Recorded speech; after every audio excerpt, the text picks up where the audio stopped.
Welkom. Vandag kyk ons saam met jou na 'n deel van Hong Kong wat dalk wel met die eerste oogopslag net modern lyk. Tseung Kwan O en Hung Hau. Blinknuwe geboue? Ja, maar ons gaan vandag so 'n bietjie dieper delf. Daar's laag van geskiedenis net onder daai oppervlak. Absoluut. Dis 'n plek van interessante kontraste. Jy het hierdie moderne fasade, maar dan voel jy ook die ekkos van iets baie ouers. So ons het bietjie rondgekrap in bronne oor die area se verlede. Die idee is om daai verskuilde stories te vind, né? Presies.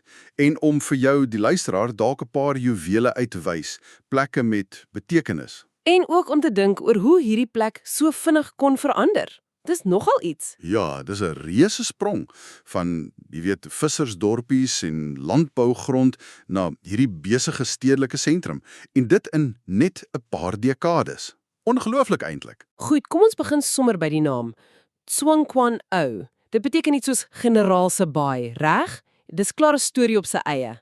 Ja, die naam self, dis nogal laag op laag. Daar's nie een maklike antwoord nie. Twee hooflegendes eintlik. Die een kom uit die Ming-dinastie. So, sê maar 14de tot 17de eeu. Die storie loop dat 'n generaal hierheen gevlug het na 'n nederlaag. Regtig? Ja, en hy sou hier aan sy wonde gesterf het en hier begrawe wees. So, dis die tragiese heldefiguur, né? Gee die plek dadelik so 'n gevoel van drama. Ek hoor. En die ander een? Die ander een is nog ouer. Suidelike Song-dinastie, 12de 13de eeu. Hulle sê die Songhof het 'n generaal hier gestasioneer, net buite Lai Yue Mun.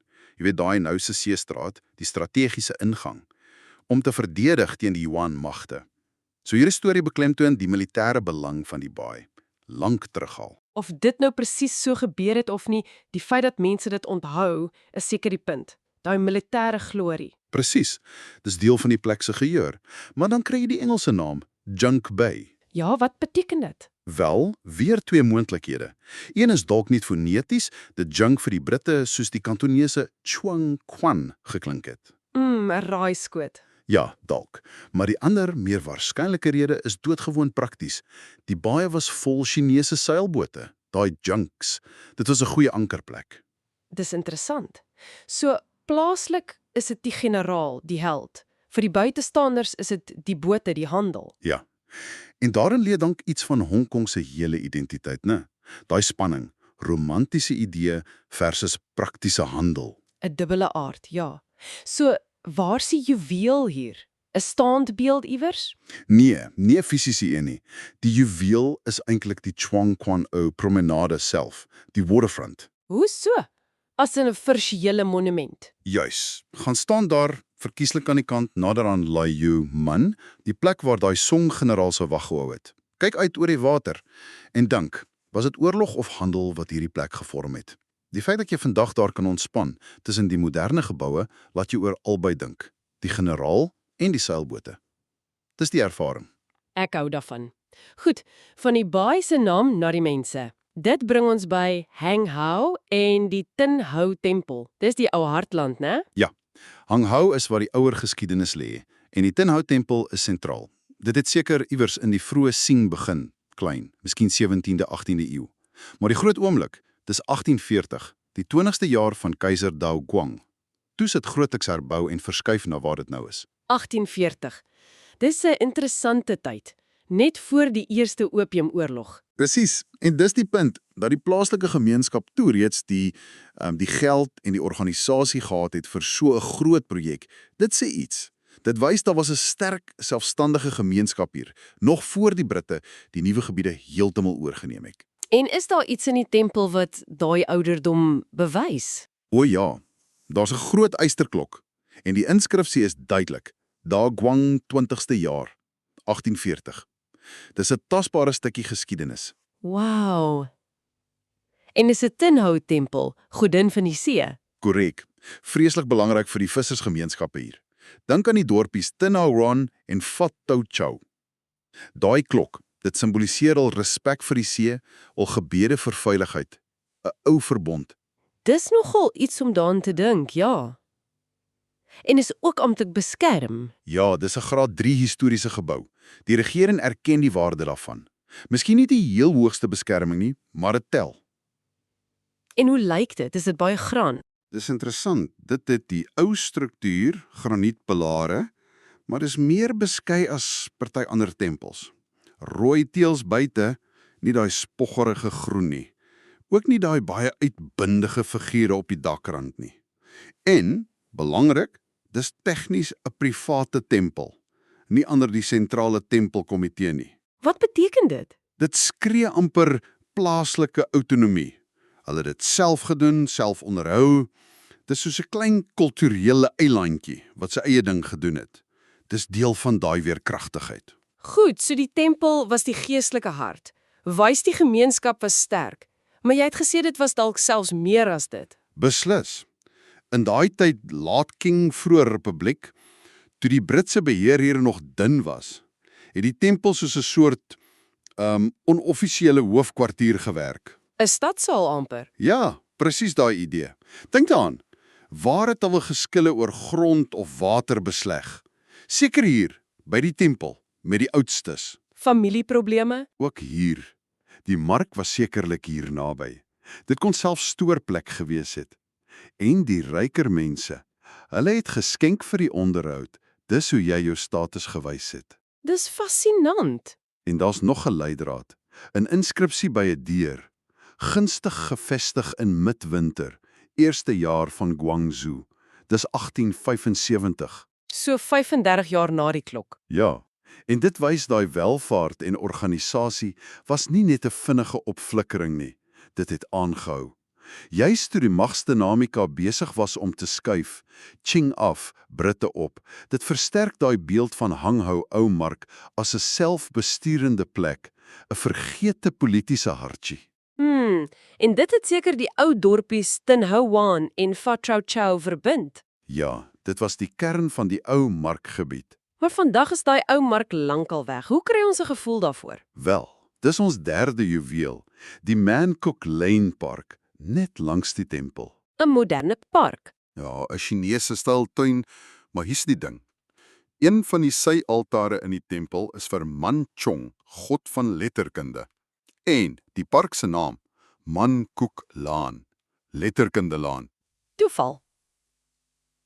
Seker nie. Ek dink ook nie so nie. Dit wys hoe daai ou waardes, kultuur, orde, dalk tog ergens deurgesyfer het. So, wat stel jy voor ons doen daar? Gaan sit in die park, na jou tempelbesoek. Dis rustig nou, maar gebruik jou verbeelding. Sien die besige mark voor jou. Mense wat koop en verkoop, gesels, wag vir 'n uitspraak van die oudstes. Die park word dan 'n plek om te dink oor hoe daai ou funksies vandag leef. Of nie? 'n Verbeelde dorpsplein. Goed, van klein dorpsplein na die reuse skaal van verandering. Ching Kwan O. Se landskap, dis 'n wilde storie, né? Ja, dis 'n mondvol. Eers 'n natuurlike baai, goed verbote, verskuiling teen storms. Toe, vir 'n lang ruk, een van Hong Kong se hoofstortingsterreine. Regtig. 'n Stortingsterrein.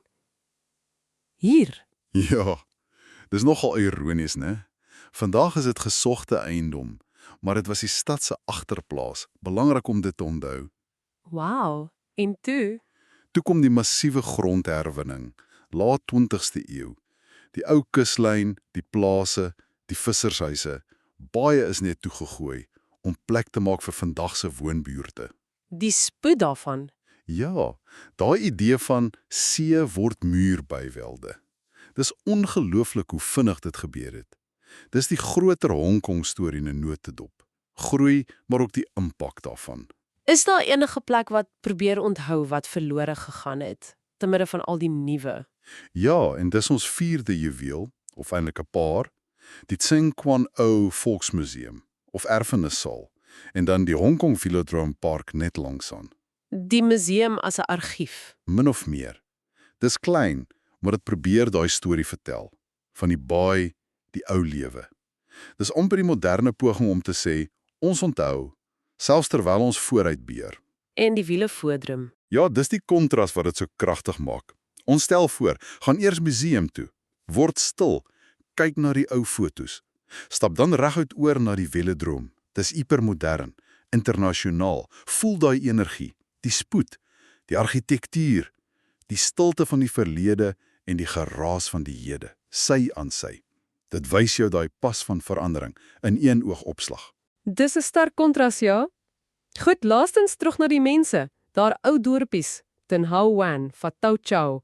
Hoe was hul lewe? Wel, dis die klassieke kusdorpie storie vir hierdie deel van die wêreld. Visvang was koning, daarom was Tin Hau so belangrik. Maar ook 'n bietjie boerdery waar 'n grond was. So hulle moes die see bestuur met Tin Hau se hulp en die land bestuur met die tempel as die soort sentrum, 'n balans. En toe kom die ontwikkeling. Ja, dit het hulle verskriklik hard getref. Mense moes trek, huise is gesloop, al hele wêreld het verander. Maar, en dis die laaste juweel, daar steeds oorblyfsels. Stukkies wat oorleef het. Presies, dis nie altyd maklik om te sien nie. Ou huise, dele van voorvadersale, dalk net 'n muur of 'n daklyn wat anders lyk, verskeek tussen die nuwe geboue. Soos klein kulturele eilande. Ja, dis 'n goeie manier om dit te stel. Dit wys weerstand, maar ook aanpassing. En dit maak mens dink oor bewaring, né? Wat red ons? Wat laat ons gaan? En hierdie is dan die mees letterlik verskeie juweel. Jy moet mooi kyk. Absoluut. Die ervaring is amper so skattejag. Stap deur die moderner dele van Hanghou en soek doelbewus daai kontraste. 'n Ou groensteenmuur in die skadu van 'n toringblok. Die waarde is nie altyd in die pragt nie, maar in die besef. Hierdie stad is laag op laag gebou. Dis nie op niks gebou nie. Om daai flitsse van die verlede raak te sien, help jou om daai veerkragtigheid te waardeer. Hulle fluister nog. So, dit was nogal 'n reis deur die laag van Tsun Kwan O en Hanghou. Generaal, seilbote, tempels wat stadsale was, stortingsterreine wat stede word, en daai ou echos tussen die beton. Ja, en die draad wat deur alles loop. Is seker daai woord verkragtigheid, die vermoë om aan te pas, deur dinastieë, koloniale tye tot vandag se ontwikkeling. En tog probeer vashou aan iets. Hierdie juwele, dis nie groot monumente nie. Dis meer soos kulturele ankers in 'n plek wat so vinnig verander. Daai 1840 klok, die 1875 inskripsie, die stories oor die naam. Dit gee 'n gevoel van gronding. Ons hoop dit het vir jou as luisteraar gewys dat daar meer agter die blink fasade van Tsun Kwan O en Hanghou steek. Dis nie net nog 'n woonbuurt nie. Daar's diepte, daar's lewende geskiedenis. En dit bring ons by 'n laaste gedagte. Volgende keer, as jy daar is, dalk op daai promenade of naby die ou tempel, dink bietjie hieroor. Watter stories word nou hier ingeweef? Wat is ons spore wat ons nalat? En hoe sal mense oor 100 jaar ons verskuilde stories probeer vind onder die laag wat nog gaan kom? Watter ankers skep ons nou?